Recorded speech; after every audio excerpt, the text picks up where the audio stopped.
Mae West once said, "The score never interested me, only the game." Are you at the point now where the game interests you more than the score? But before you answer the question, let me explain to you why I asked it.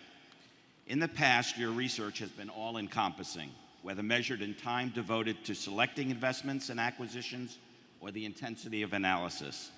You were interested in the old days of knowing the slightest minutia about a company.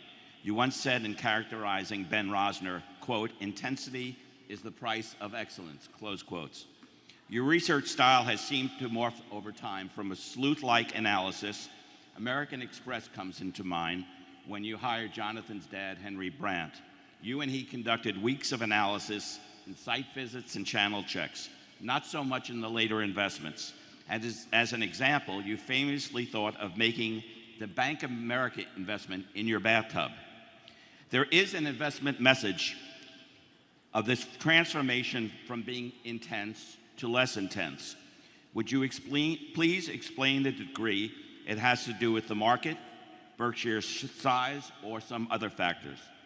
Yeah, I think actually you have to love something to do well at it. And there may be exceptions on that, but it is an enormous advantage if you absolutely love what you're doing every minute of it, and that the nature of it is that intensity adds to your productivity. And I have every bit of the intensity, not manifested exactly the same way, but it's there every minute. I mean, I love thinking about Berkshire. I love thinking about its investments. I love thinking about its businesses. I love thinking about its managers. It's part of me. And it is true, you can't separate the game from the scorecard. I mean, so your scorecard is part of playing the game and loving the game.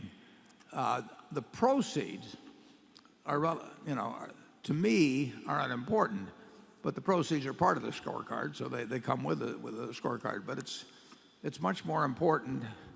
I mean, there's no question about it. I would feel the same way about Berkshire at this point if I didn't own a share of it, if I didn't get paid. I mean, it's what I like doing in life, and that's why I do it. So I don't think it's actually a correct observation, and Charlie can comment on this, to say that because we're doing things in a somewhat different way, that any of the intensity or the passion has been lost. There's nothing more fun for me than finding something new to add to Berkshire, and that was true 40 years ago. It's true now, and be true 10 years from now, I hope. Charlie, how would you answer that? Well, I think when you bought American Express for the first time, you didn't know that much about it. So naturally, you were digging in rather deeply. The second time you bought it, I remember you got on the golf course with Olson. Frank Olson, yep. And you just saw how he couldn't get rid of American Express if he wanted to. And then you bought it the second time. The research was still the first one was hard, and the second was easy. It's all cumulative. Yeah, it's cumulative, actually. Yeah.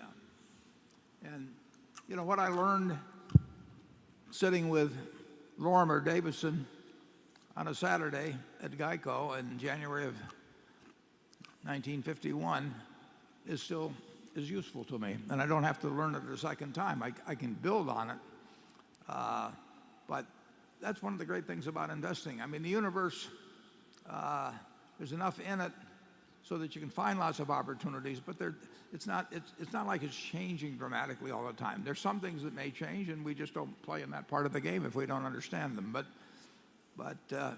what Charlie says is true. I didn't know a thing about American Express when the salad oil scandal hit in November of 1963. But I thought I saw an opportunity, so I learned a lot about it, and I went around to restaurants and talked to people about travel and entertainment cards, as they were called then. I learned about traveler's checks. I talked to banks, and I was absorbing some knowledge.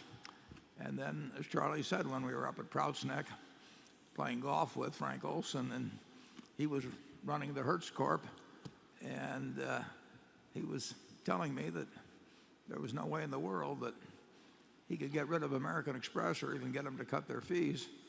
That was my kind of business, and I knew enough to proceed to buy a fair amount of stock, and now we own whatever it is, probably 13% of the company or thereabouts, and they keep buying in their stock. We can't buy any more stock ourselves.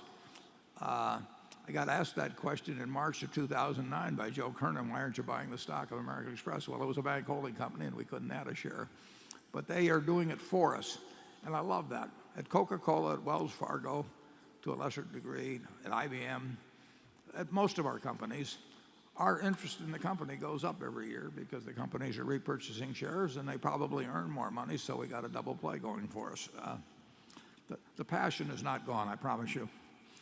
Station one.